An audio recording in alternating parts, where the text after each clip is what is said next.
This week in class, I learned about parent conferences, the power of the stamp, and I got some more stuff about printers for you.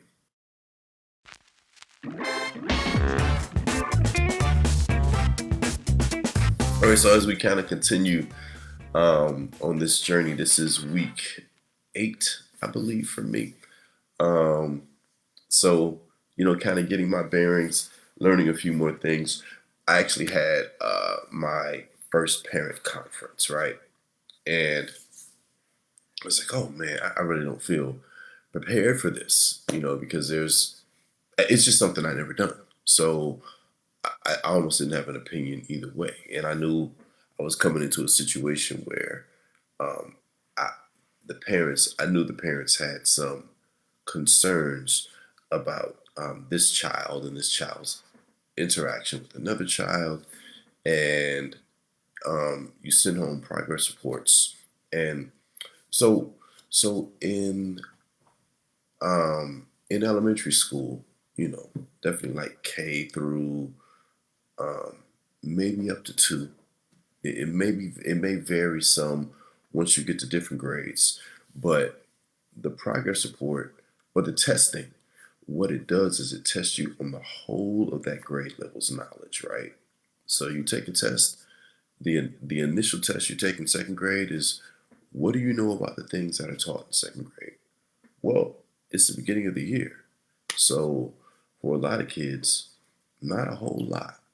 So um, you do a few of those tests so you have multiple data points. And then when you do that, you'll come up with the progress report that says this kid is not meeting standards, right?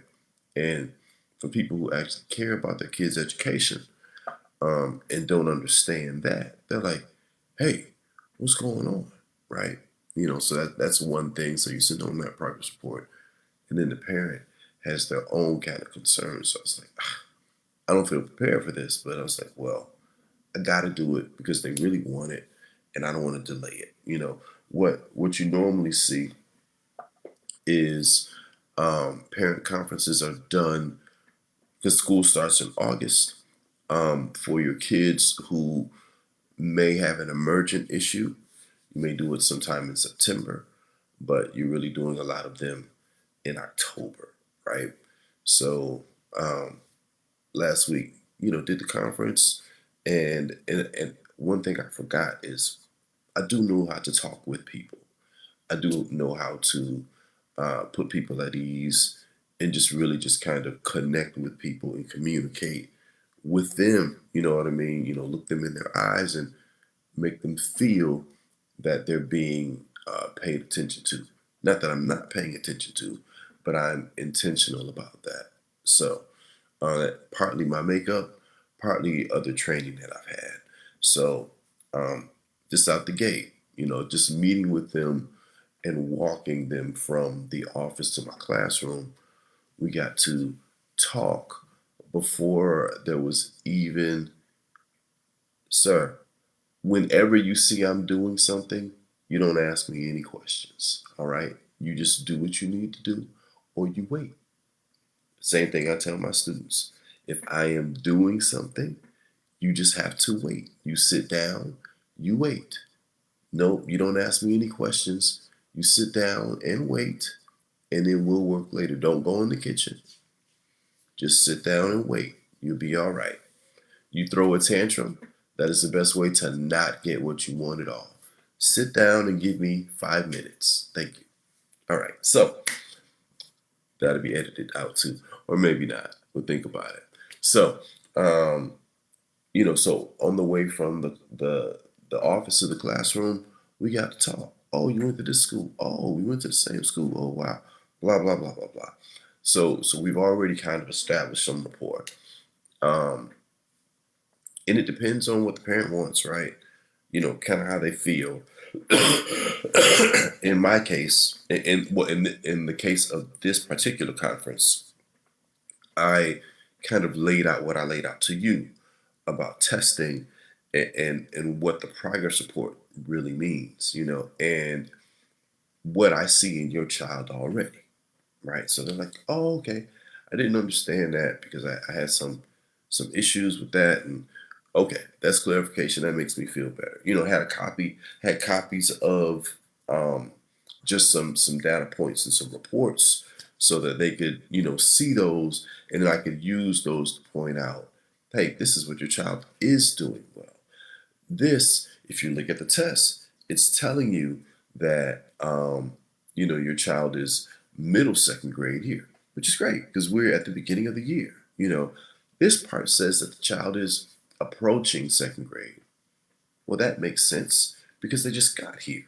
You know, and in my, I don't want to say my theory, a theory that I've heard that I liked is that right now these really aren't second graders. These are first graders that are transitioning into being second graders. They won't really even be second graders until maybe December or so. Not just academically, but just in terms of maturity and then just the way they see themselves. So, for a progress report to say that they're approaching second grade right now, totally fair, totally makes sense, right?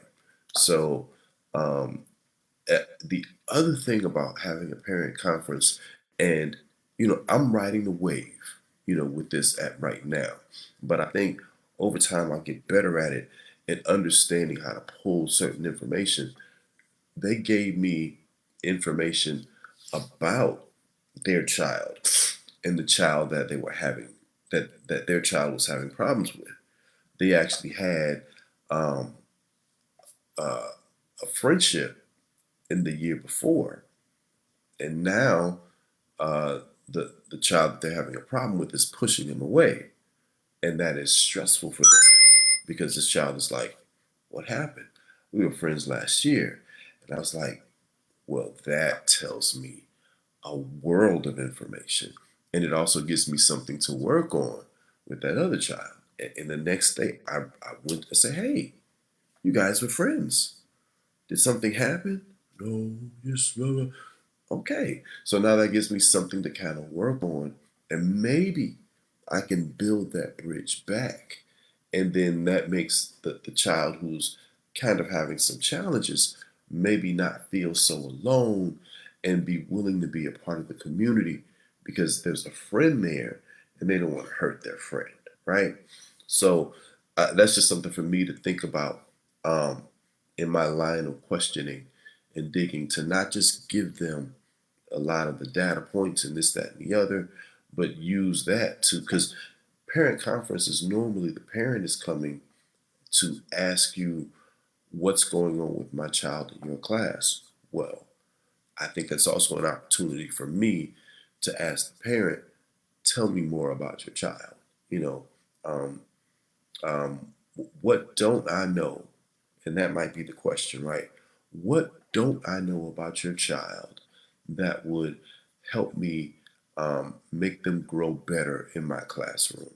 So, for homework, what you can do is give me maybe some ideas, right, of what I could ask a parent. Like if you were a parent, what could you hear or what would you tell a teacher about your child to make your child perform better? This could be very specific or it could be very general, you know.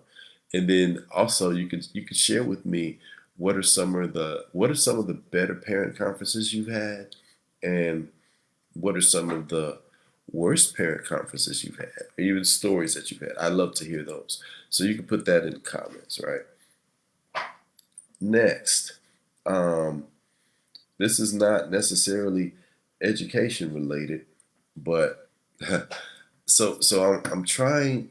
So one thing you want to try to do is you don't want to go to work totally sick, right? And I did end up taking a day off the week before, um, but then you don't want to miss too many days. And it's not just about like work and missing days, but it's more about when you miss days, then the kids miss it, you know. And they miss education, they miss you, and then it kind of throws the schedule off. So I'm like, all right, tried to schedule an appointment, and it looked like things were even seeing somebody virtually pushed off for a week. And I'm like, oh man, what am I supposed to do? So then on the weekend, I actually did a telehealth, which I never done. Maybe you've done it before, not a big deal to you. I was like, this is very cool. Guy popped on, hey, what's going on? What are your symptoms? These are my symptoms. Okay, here's what I prescribe. Have a good day. I was like, ooh, no lines. I ain't drive nowhere. Um, I didn't have to wait in the big room for 45 minutes and then go sit in the small room for 25 minutes. You know what I mean? Um, we just got right to the end of the appointment where the doctor says, okay, here you go. See you later. Great. So I don't know. I wanted to go to Walgreens. For some reason, liked Walgreens better than CVS. Went to Walgreens. Oh, we don't take your insurance. Okay, so then they had to forward my stuff over to CVS. So now CVS, that's my favorite pharmacy now. Technically, might be Publix. I think that's something I could think about.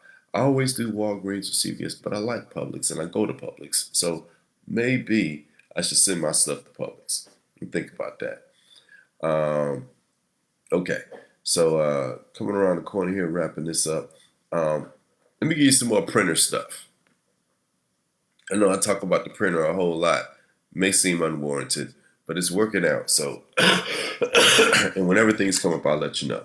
So, the printer on my floor is fine for printing um, something that's one sheet or something that's double sided or something that's not connected. But for whatever reason, because these are big kind of commercial office printer type situation, right? So, but for whatever reason, it does not staple well. One, you know when you staple stuff in the corner, you staple at an angle, right? That's what I like. It staples it straight up and down. I just don't like that off rip.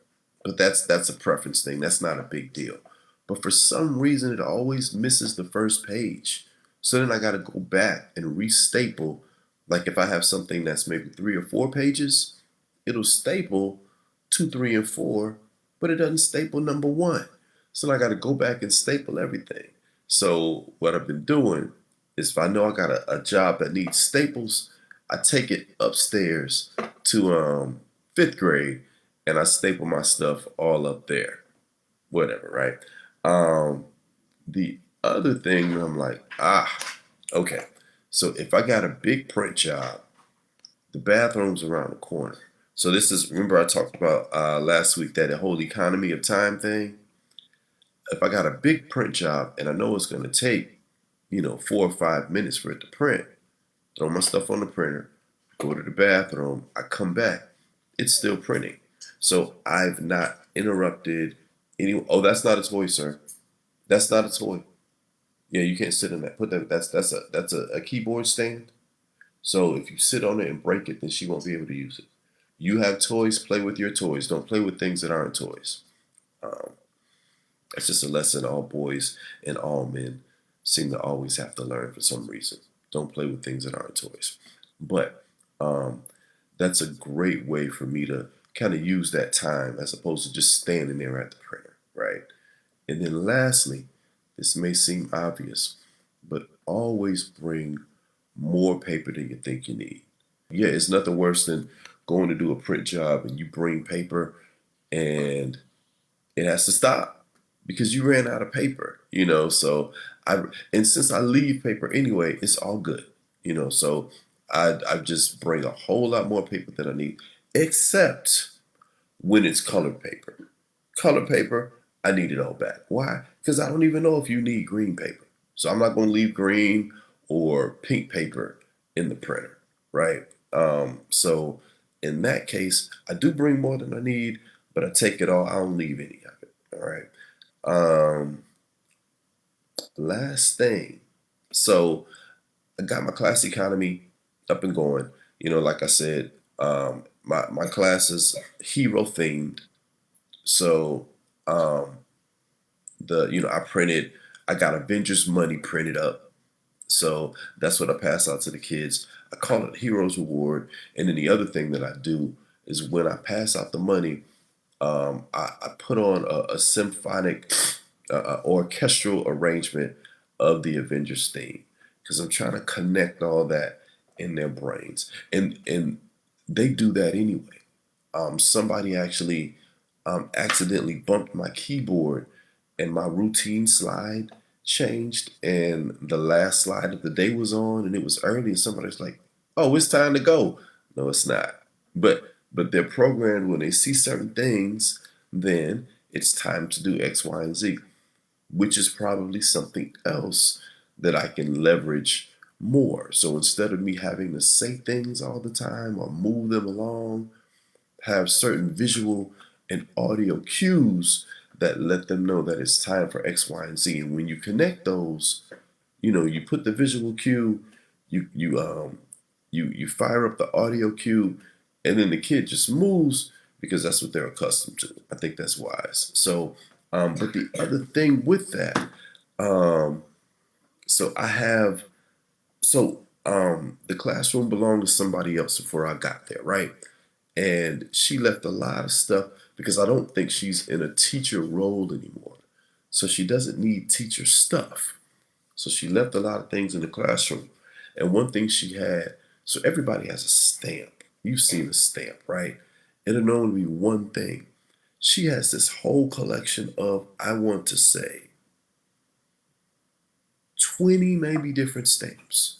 Great work, excellent, good effort, late, please sign and return, grades, A, B, C, D, F, all of those different things, right? And she has a pad. So when I give them in class work that I want them to complete in class, I stamp the stuff. And at this point, they're demanding their stamp, so they're trying to do everything they need to do to get the stamp, and I don't, and at this point, they're even picking stamps. They're like, can I have the wow one? Somebody asked me for a stamp that looked cool. I was like, oh, no, no, that stamp says this is late. You don't want that stamp. So it was funny because I guess it was a clock or whatever. But it's great that and I forget, again, these are second graders. So they like stickers and everything. So to be honest, I should probably find some cool stickers and put them on my Amazon wish list because they would appreciate that. They like that. Again, I've done a lot of work with older kids, and my kids are older, so I do forget how younger kids work. I don't act like a syrupy sweet teacher, which I learned I don't have to be. I can be myself, but even though I'm myself, I can have things that kids are accustomed to. So I can still be the mache that I am, but when a kid does something, oh man, that's great. Here, let me give you a sticker. I don't have to be what people normally think a lower grades teacher would be. So that is everything that I learned in class this week. If you want to support, the link is there. You know how that goes. And come join me next week to learn what I learned next week in class. Y'all take care.